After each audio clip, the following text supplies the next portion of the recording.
Salut la famille, on se retrouve aujourd'hui pour une toute nouvelle vidéo qui n'a rien à voir avec ce que je fais d'habitude. J'avais envie d'un petit peu d'innover, un petit peu de changer. Attention, ça ne veut pas dire que je vais arrêter mes vidéos. Bien au contraire, il y en a qui sont en train d'arriver avec Mickeline. Mais voilà, j'ai envie un petit peu de diversifier, un petit peu d'apporter aussi du nouveau dans ma chaîne YouTube. J'espère que ça vous fera plaisir. Aujourd'hui, le concept de la vidéo, ce sera une genre de trade pour raconter une histoire sur une affaire actuelle qui fait fureur aux États-Unis et dans le monde entier. La famille, c'est une histoire de psychopathe. Une histoire qui nous dépasse. On a déjà tous entendu depuis qu'on est jeune des histoires sataniques, des histoires d'Illuminati, tout ce qui est franc-maçon. On a tous déjà entendu ce genre de petites sectes, de trucs qui sont un peu diaboliques. Mais là, ce qui est sorti, c'est une dinguerie. Aujourd'hui, on va parler de l'affaire Jeffrey Epstein. Je vais vous révéler à la fin de cette vidéo une liste de personnalités que vous connaissez, que je connais, qu'on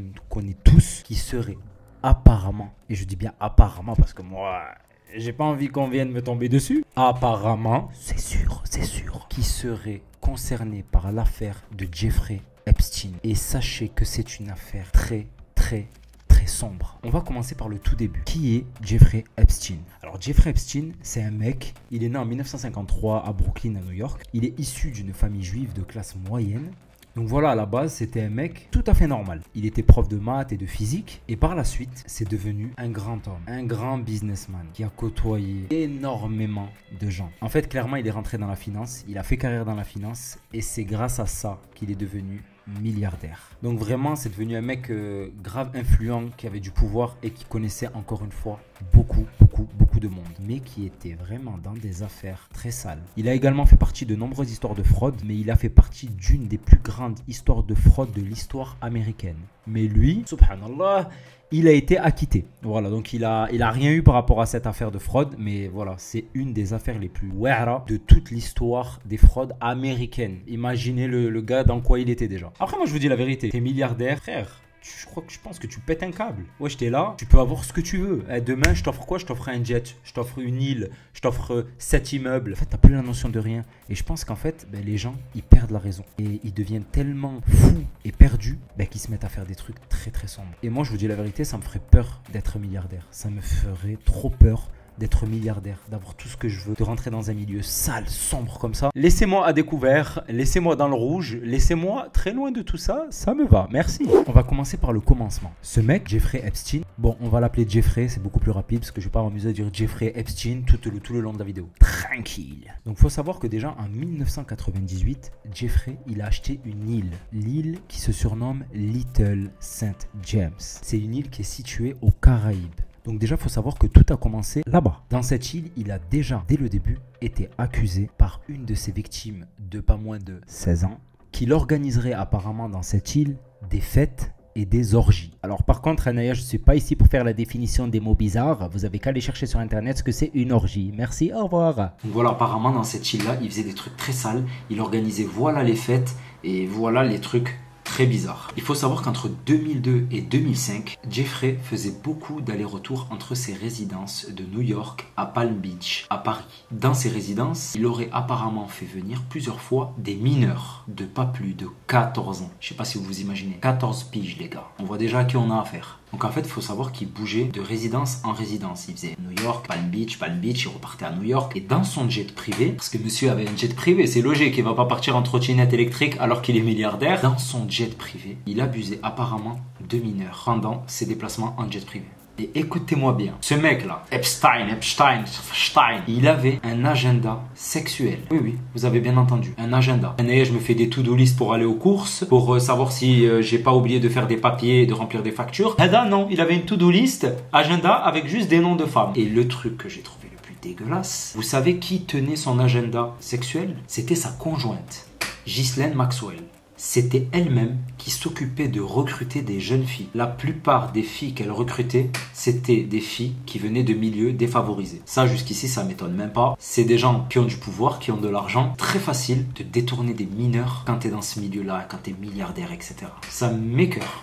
Donc c'est sa femme qui tenait son agenda. Et attention, cet agenda, il comptait pas moins de 150 noms de femmes. C'est plus un agenda, c'est un annuaire. Hada, un annuaire ديال البنات normal. Dans cette liste des 150 femmes, nombreuses d'entre elles étaient mineures. Il était également accusé par certaines de ses victimes de faire des choses très bizarres dans ses résidences à Paris. Il payait apparemment des mineurs pour faire des massages et au final, ça se transformait en des actes très bizarres. Donc dans sa résidence de Paris, il a été accusé par plusieurs de ses victimes de faire également sur place des choses très bizarres. Il payait apparemment des femmes pour des pseudo-massages et au final ça se transformait toujours en des choses très bizarres. Voilà, je vais pas rentrer moi dans les détails etc. parce que voilà, je sais que je suis quand même suivi par des familles et tout ça, j'ai pas envie de rentrer dans des détails bizarres. Dans tous les cas, ça servira à rien. À partir du moment où tu entends que le mec il fait rentrer des mineurs chez lui pour faire des massages, déjà même si ça va pas plus loin, le gars il est déjà détraqué. On est d'accord jusqu'ici? Khalas. Après si vous voulez des détails, vous faites des recherches sur Jeffrey Epstein, vous allez voir que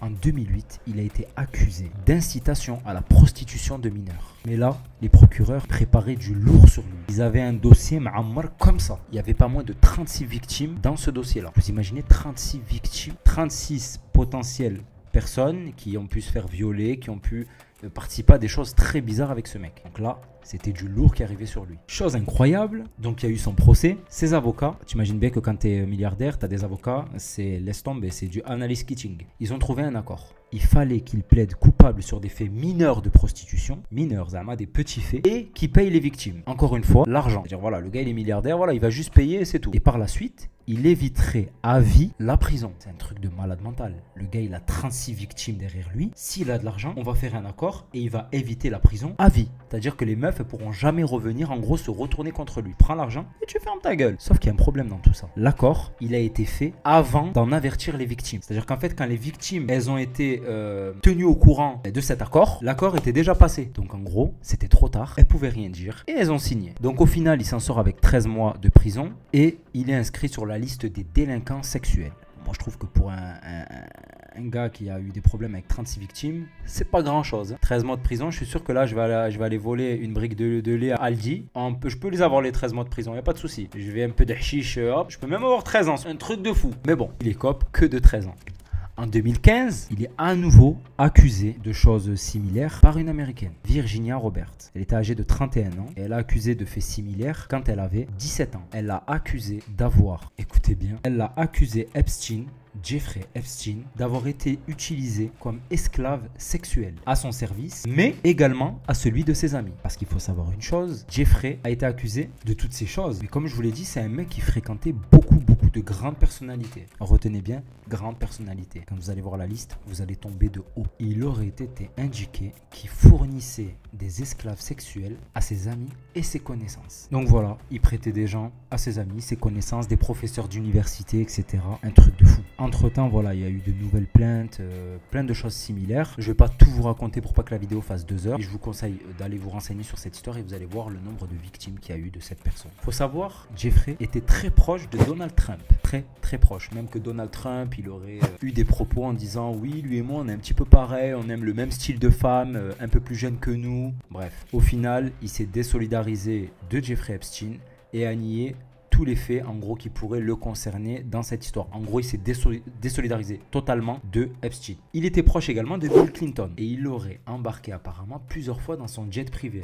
Vous vous rappelez au début ce que je vous disais qui se passait dans son jet privé. Il se passe des dingueries dans son jet privé. Mais Bill Clinton aurait embarqué plusieurs fois avec Jeffrey Epstein dans son jet. Conchita Sarnoff, une journaliste d'investigation, a indiqué que Clinton a été invité pas moins de 27 fois par Jeffrey Epstein dans son jet privé. Et que presque à chaque fois où le nom de Bill Clinton était inscrit sur le journal de bord du pilote, presque à chaque fois, des noms de filles mineures l'étaient aussi. C'est-à-dire que dans la liste, quand il y a marqué Bill Clinton, il y avait également des noms de filles mineures qui étaient dans cet avion. Tu fais le rapprochement avec ce qu'on sait, ce qu'il fait dans ces jets, et tu fais le rapprochement avec le fait qu'il y ait Bill Clinton à chaque fois en même temps que les mineurs. Je trouve ça un petit peu sale et bizarre. Après, peut-être qu'il jouait ou non, hein, voilà, peut-être que nous, on est trop pervers dans notre tête, les gars. Bien sûr, l'assistante de Bill Clinton a nié. Elle a dit que les faits étaient faux et qu'il aurait embarqué dans son jet 4 fois. Archie. 4 fois ou les 27 fois, une fois c'est déjà beaucoup. Quand on sait ce qui se passe dans cet avion, une fois bzaf. 4 fois, c'est des fous mon coup, c'est les toilettes. Il faudra attendre 2019 pour que que le milliardaire soit à nouveau inquiété par la justice. À partir de là, ça a commencé à partir en live. Chose très bizarre, à partir de là, Alexander Costa, qui était le ministre du Travail de Donald Trump, démissionne. Vous allez me dire, il démissionne et alors, ok. Vous savez c'est qui ce mec? C'est lui qui était procureur pour l'affaire de 2008. Vous vous souvenez de ce que je vous ai dit? L'accord de 2008, celui où il paye ses victimes et il ne fera pas de prison. Il fallait un sacré procureur quand même pour passer au-dessus de presque 40 victimes. C'était lui. C'est donc grâce à lui qu'il avait fait très peu de prison. Quand il a été inculpé cette fois-ci, je pense qu'il a senti quelque chose arriver. Il a démissionné. Moi, personnellement, je pense qu'il a démissionné pour ne pas être au-devant des caméras, etc. Et pour vite sortir de là, fuir de toutes ces histoires bizarres. Après, je sais pas. Donc, le 8 juillet 2019, il a été inculpé pour exploitation sexuelle. Et son accord de 2008...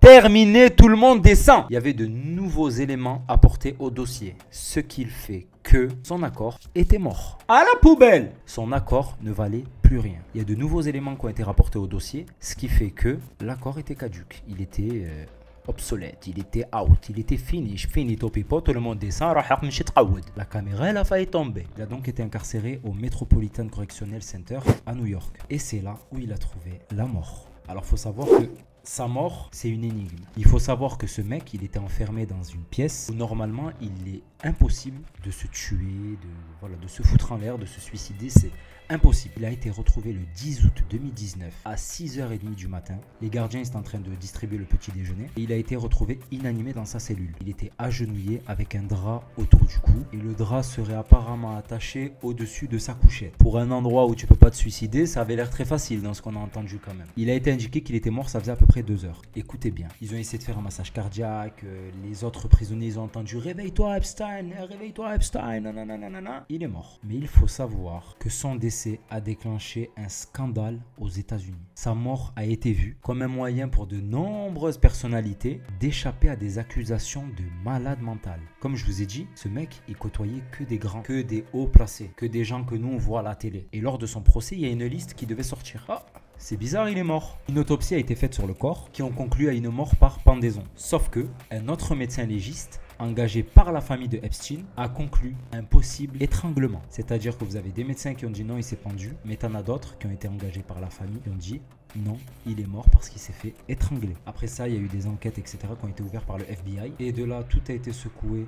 Tout va sortir au grand jour. Ah, c'est la merde. Oh putain de merde. C'est la merde. Waouh, c'est le khara. Le 25 août 2019, il a été enterré aux côtés de ses parents à Palm Beach, en Floride. Donc il y a eu une enquête parce qu'ils se sont dit comment un mec comme ça, un milliardaire qui était mouillé dans une affaire de malade mental qui allait faire péter mais énormément de gens, comment il a pu mourir avec une surveillance attentive qu'il avait. Il avait des gens qui le surveillaient non-stop. Comment il a pu mourir sous garde fédérale? Parce qu'il faut savoir qu'avant de mourir, il avait déjà été retrouvé avec des marques au cou. À partir de là, ils ont décidé de le mettre sous surveillance pour risque de suicide. C'est pour ça qu'ils l'ont mis dans cette pièce où normalement il ne pouvait pas se suicider. Ils se sont aperçus que genre, plusieurs heures avant sa mort, il n'y a personne qui est venu, il n'y a personne qui est passé. C'est bizarre, non, pour quelqu'un qui est censé être surveillé non-stop, sachant qu'il devait y avoir un passage au maximum toutes les 30 minutes dans sa cellule. Là, ça faisait plusieurs heures, personne n'était passé. Oh, la famille, c'est un truc de fou, cette histoire. Comment un mec comme ça, il a pu finir mort, suicidé, avec tout ce qui a été mis autour de lui, tout ce qui a été engagé pour éviter tout ça. Eh les gars, moi je vous dis, un mec comme ça qui a des informations de fou, pour moi, il a été tué. Après, c'est mon avis personnel, mais c'est un truc de psychopathe. Comment il meurt, le gars? Le gars, c'est un milliardaire, ils ont mis voilà les trucs autour de lui. Comment? Autre chose qui était bizarre, normalement, il devait pas être seul dans sa cellule. Bizarrement, la veille de son suicide, la personne qui était avec lui dans sa cellule, elle a été transférée. Pourquoi? Et bizarrement, il n'y a pas eu de nouvelle personne qui est rentrée dans sa cellule. Pas de nouveau co-détenu, rien. Au final, le docteur Siegel estime qu'il est maintenant plus probable que la mort de Jeffrey soit un homicide plutôt qu'un suicide. Ha! Tu m'étonnes! Il vous en a fallu du temps pour vous réveiller quand même. Parce qu'en fait, ils ont trouvé des os dans son cou qui étaient cassés. Écoutez bien, je vais vous lire une chose. Le médecin qui a trouvé des os cassés dans le cou, y compris l'os hyoïde. L'os hyoïde, qui se trouve près de la pomme d'Adam, peut être brisé lors d'un suicide par pendaison, mais sa fracture est statistiquement plus fréquente dans les cas de meurtre par strangulation, comme indique le Washington Post. D'après le New York Post, il aurait rédigé 2 jours avant sa mort un testament, avec tous les bénéficiaires, etc. de sa fortune. Bref, au final, ils sont restés sur le fait qu'il s'est suicidé. Très bizarre cette histoire. Dernier petit détail où vraiment vous allez vous dire, ah ouais, là c'est bizarre. Faut savoir qu'apparemment dans ce genre de cellules, il y a des caméras qui filment non-stop. Comme je vous ai dit, c'est vraiment des cellules de garde rapprochée, genre surveillance intense. Comme par hasard, ce jour-là, les caméras n'enregistraient pas. Pourquoi? Ça en fait beaucoup, non?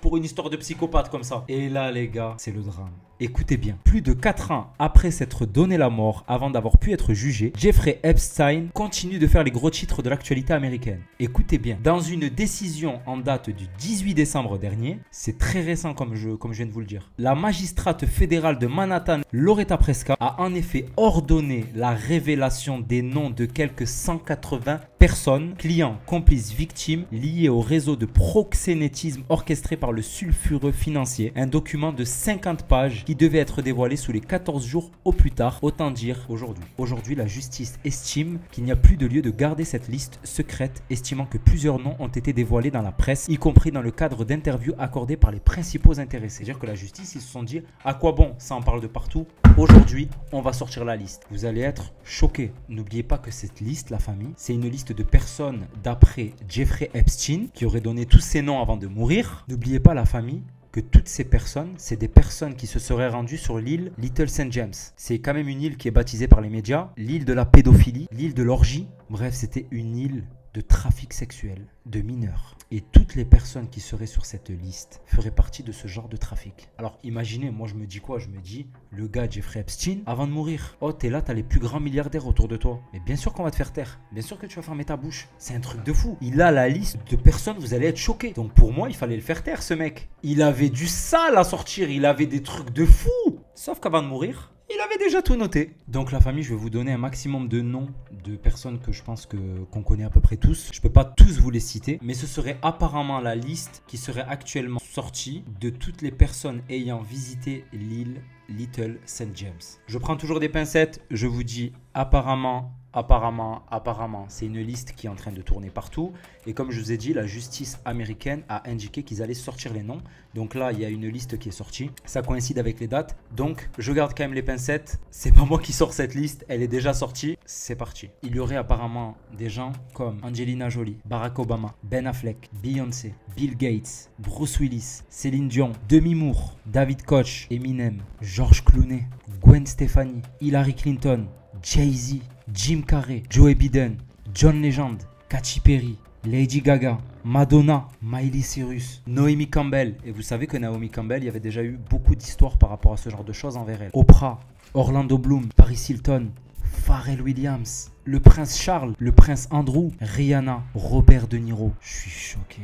Akon et encore plein d'autres personnes. Je vous ai dit juste les prénoms qui me disaient quelque chose ou que je connaissais leur nom de près ou de loin. Et la famille, les personnes que je viens de vous citer, c'est un quart de cette grande liste. Et il ferait partie de cette histoire. Je parle toujours à l'indicatif, hein, il ferait partie parce que je prends pas de décision, je vous dis pas, je les accuse pas. C'est pas moi qui vais vous dire oui, cette personne est accusée, elle fait partie de la liste du procès. C'est-à-dire que pour la justice américaine, elle fait partie soit des victimes, soit des complices, mais en gros, elles font partie de cette histoire. Est-ce que vous vous rendez compte de toutes les personnes que je viens de vous citer déjà?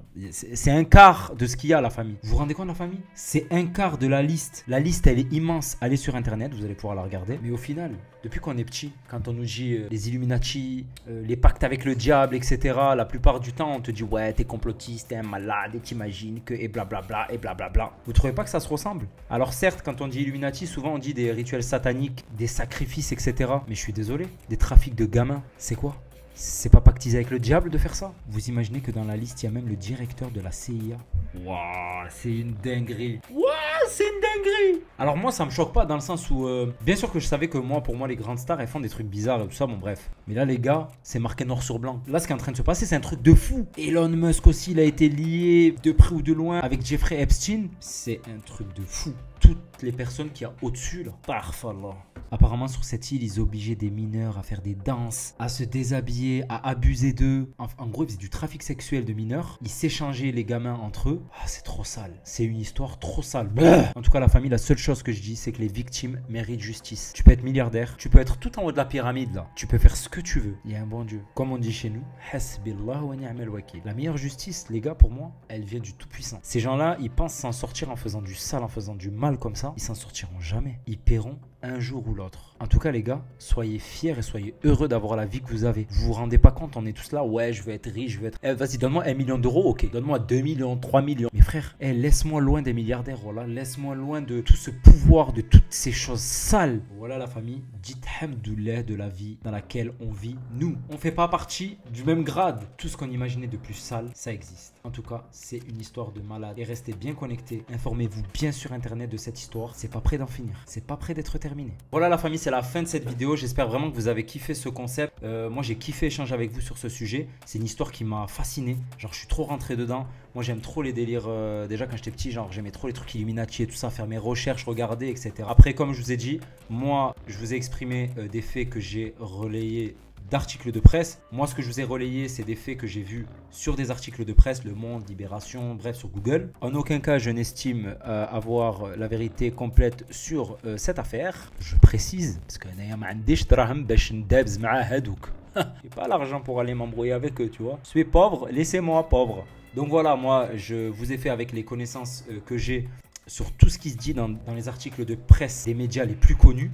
Maintenant, comme je vous ai dit, si vous voulez plus de détails, faites vos recherches sur Internet. Il y a vraiment énormément de choses concernant cette histoire. En tout cas, la famille, j'espère que ça vous a plu. Je vous souhaite de passer une excellente soirée. Restez informés. Dites-moi dans la barre de commentaires si vous avez bien aimé ce genre de concept. Et je reviens bientôt pour une nouvelle vidéo avec Mikeline. Putain, on dit la taille. Allez la famille, prenez soin de vous et à bientôt.